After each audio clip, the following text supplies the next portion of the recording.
Je crois que notre monde est complexe, mais qu'il a besoin de clarté. Il ne s'agit pas de simplifier, mais il s'agit d'être clair sur la complexité.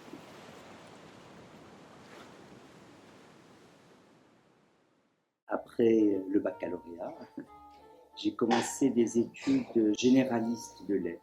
Après cette première année dite de préparation littéraire, qui se fait dans un lycée, qui est l'équivalent de la préparation aux écoles d'ingénieurs, mais c'est en lettres, eh bien, j'ai écouté un discours qui m'a intrigué. Ce discours philosophique, cette manière de se mettre à réfléchir progressivement en faisant venir les mots et les pensées. Je ne sais pas dans quel ordre, ça n'a jamais été vraiment déterminé par les philosophes. Eh bien, c'est cela. C'est d'abord l'attirance pour un type de discours. On va dire ça comme ça. Et c'est ainsi que voilà, j'ai fait un choix. Je voulais être historien en littéraire et je me suis retrouvé philosophe. Il y a beaucoup de contingences. Imaginez si j'avais pas eu un professeur qui avait ce discours déconstruit, j'aurais peut-être fait autre chose. Il y a beaucoup de contingences dans le choix des destinés. Cela dit, après, effectivement, j'ai conforté ce désir et comme j'étais quand même très mathématicien, j'ai après doublé ce discours d'un apprentissage mathématique et c'est comme ça que j'ai conduit deux types d'études au début, des études de logique mathématique et des études de philosophie.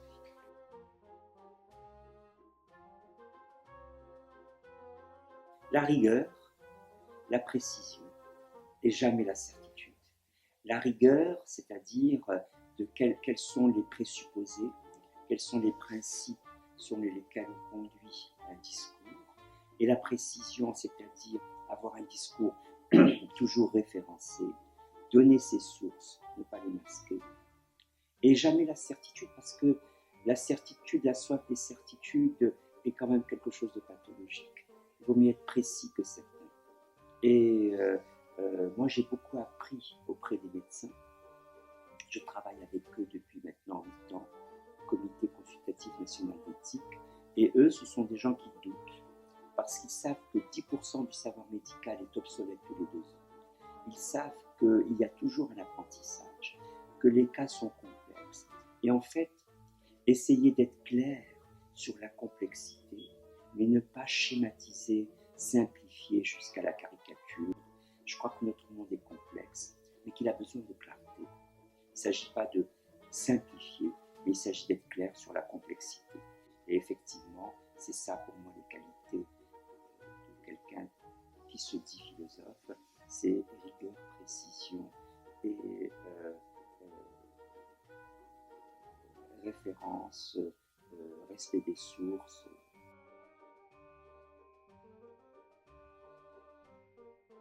Je vous remercie pour votre question parce que, comme vous l'avez mentionné, les livres que j'avais publiés jusque-là, c'était des monographies avec des noms propres, Averroès, Farabi. Et je voulais quand même donner une vue d'ensemble sur des siècles que l'on n'étudie pas beaucoup. Je pense surtout au milieu académique français, où finalement on enjambe assez facilement toute cette période médiévale. Et j'ai voulu effectivement aborder ce médiéval d'un point de vue thématique sur une période assez longue, de la fin du 8e siècle à la fin du 14e siècle. Et donc, si vous voulez, c'est un peu une synthèse par rapport aux études factuelles, monographiques que j'avais faites sur ces auteurs. Et pourquoi maintenant ? Parce que il y avait déjà pour moi une manière de les retourner dans tous les sens depuis quelques années et je voulais faire le point moi-même sur moi-même, si je puis dire, dans cet usage de la référence. Et puis voilà, là encore beaucoup de contingences. L'éditeur qui m'a publié m'a entendu au Maroc, figurez-vous, Albin Michel, au Salon du Livre. Ils étaient là pour autre chose. et ils m'ont dit, écoutez monsieur, votre discours nous intéresse. Et c'était un jour où effectivement j'ai un peu jonglé, on va dire, avec les différentes références et avec cet éditeur, donc le projet a mûri pour que je puisse écrire Pourquoi lire les philosophes arabes chez Albin Michel.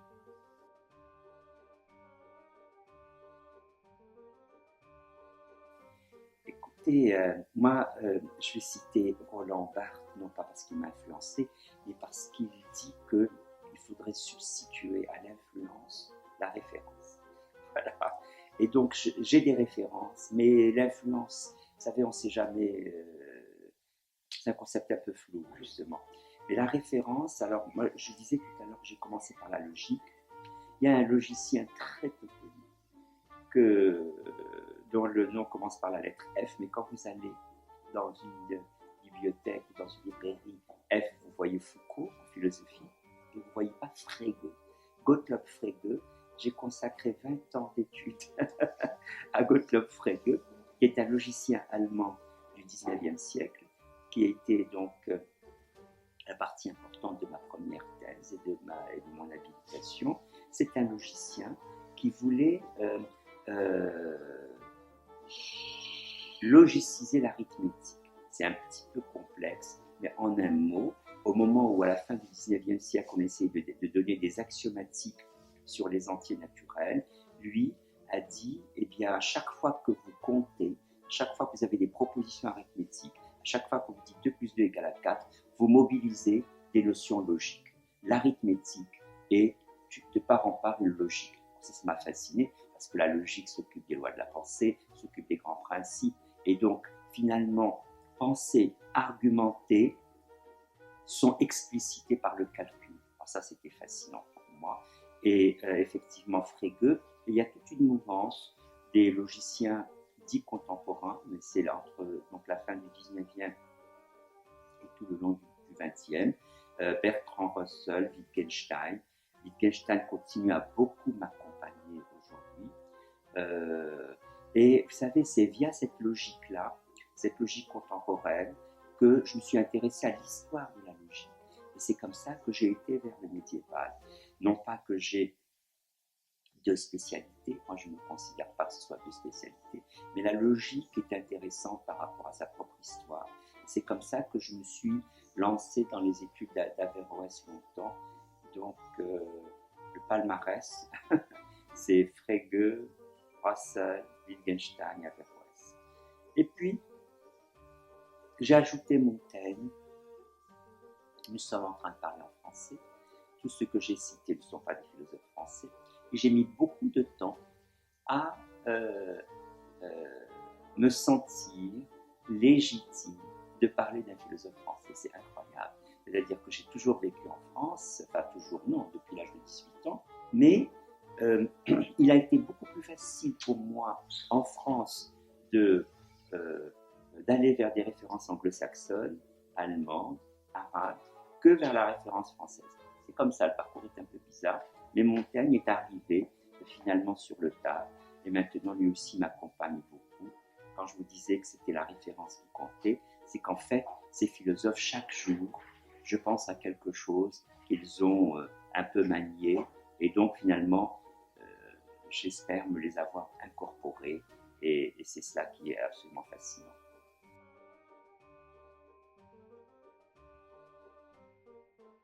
Bien sûr, bien sûr, bien sûr, c'est des pratiques essentielles. Tout ce qui favorise le débat.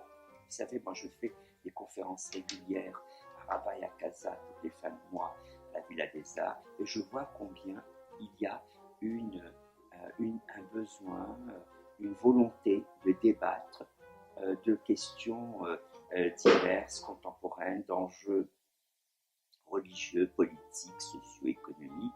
Et cette volonté de débat, je trouve qu'elle est très très bonne parce que je pense que la démocratie, c'est véritablement cribler les idées par le débat. Et c'est la discussion publique. Prendre part aux affaires publiques, c'est d'abord essayer de les cribler, de les débattre pour savoir de quoi il s'agit. Et je crois vraiment, John Rawls qui définissait la démocratie comme un gouvernement par la discussion. Et je crois qu'effectivement, toutes ces initiatives sont des initiatives qui mettent la parole publique en chantier, et c'est quelque chose de très précieux.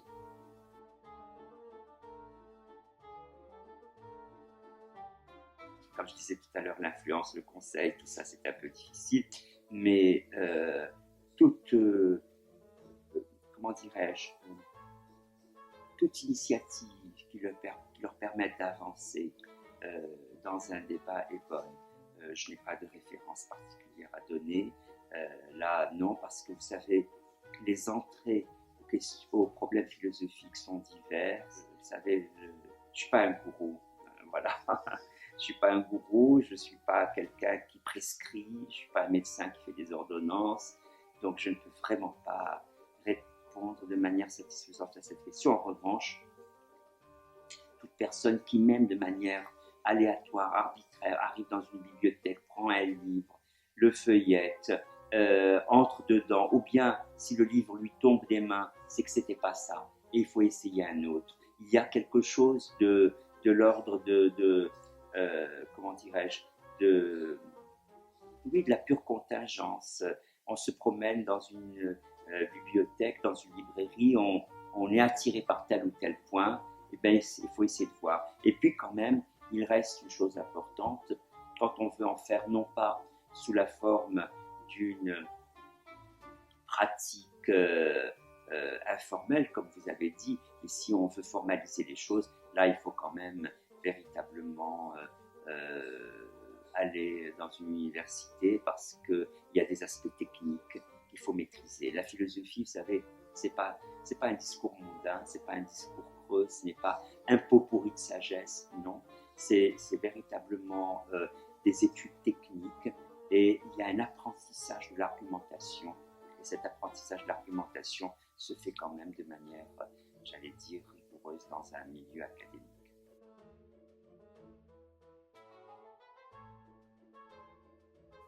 Il faut lire beaucoup, et peu importe comment on commence les lectures, lire des dialogues de Platon, lire des choses contemporaines. Vous savez, comme je vous disais, comment se fait le déclic? Moi, je vois pour moi-même, c'était un type de discours d'une certaine femme que j'ai eue ma première année en France, et puis on accroche. Donc, vraiment, non, je crois qu'il n'y a pas de chemin balisé. C'est ça qui est extraordinaire en philosophie, c'est justement qu'il n'y a pas un chemin balisé pour en faire. On peut y entrer par la voie esthétique, on peut y entrer par la voie politique, on peut y entrer par la voie logique. Vous voyez, donc si j'allais donner une référence et qu'elle est esthétique, je vais négliger toutes les autres parties. Et en fait, il y a un philosophe qui avait dit pour la philosophie, toute matière étrangère est bonne, toute bonne matière est étrangère. C'est Georges Canguilhem, et effectivement, toute matière étrangère est bonne, c'est-à-dire les pratiques artistiques. Si on se met à réfléchir sur ces pratiques artistiques, on développe un discours philosophique. Si précisément on se met à réfléchir sur des pratiques politiques, on développe un discours politique, une réflexion politique, et puis d'emblée, sans se rendre compte, on est dans la philosophie. Vous voyez, selon les domaines, je dirais, parce que si j'avais donné un conseil, je donnerais sur un des domaines, je négligerais les autres. Alors tout dépend précisément comment les gens se portent à telle ou telle matière étrangère, comme disait précisément Canguilhem.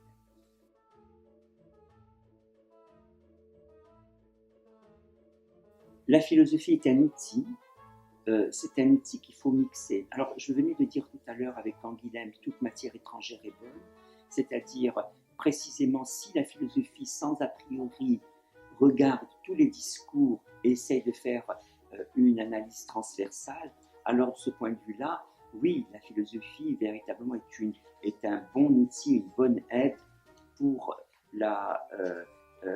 comprendre notre monde contemporain, ce que vous avez appelé notre environnement. Mais, comment dire, ce dont nous manquons beaucoup aujourd'hui, c'est un discours transversal qui puisse traverser les pratiques distinctes.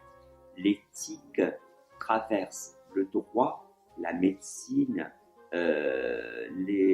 l'économie. Et donc finalement, moi je vois dans ce comité d'éthique où je suis avec des médecins, des juristes, il y a un discours qui se construit qui est transversal. Mais si le discours n'est pas transversal, on manquera toujours quelque chose de notre monde contemporain. Et moi je suis très sensible à la manière dont on recartographie le savoir aujourd'hui. Vous m'avez parlé tout à l'heure de l'ère numérique. Il y a effectivement un bouger dans les catégories traditionnelles. La philosophie aide précisément à ce bouger-là. Et comme je vous le disais, dès lors qu'on n'essaye pas de réduire la complexité, mais simplement de la rendre claire, la philosophie peut être un outil précieux.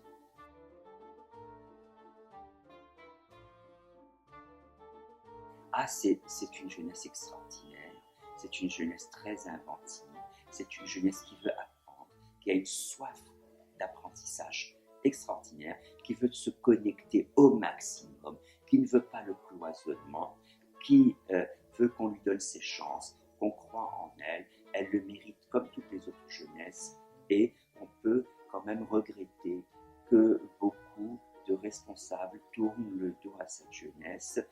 Hier, dans la conférence, j'ai insisté sur les enjeux éducatifs. Je crois qu'il faut plus que jamais faciliter l'accès au monde public à cette jeunesse. Je vais vous citer Montaigne. Il parlait de cela, il avait à peu près mon âge. Il disait, moi je quitte le monde et les jeunes vont vers le monde. Eh bien, ceux qui quittent le monde doivent avoir la générosité de passer le relais, et les gens qui s'accrochent à des postes alors qu'ils sont très très âgés, alors qu'il y a des jeunes qui débordent d'énergie et qui ont toutes les compétences pour, eh bien c'est cela. Il faut essayer de ne pas être dans un rapport inertiel, de garder les choses. Eh bien, il faut les distribuer. Cette jeunesse, la jeunesse marocaine, il faut d'abord la former. Elle ne demande que cela. Elle ne demande que cela. Et moi, je vois à chaque fois, parce que comme vous savez, je ne vis pas ici, je vis en France, à chaque fois que je viens, je vois cette intensité qui demande juste un peu de stabilité, parce que l'intensité sans la stabilité, c'est le chaos.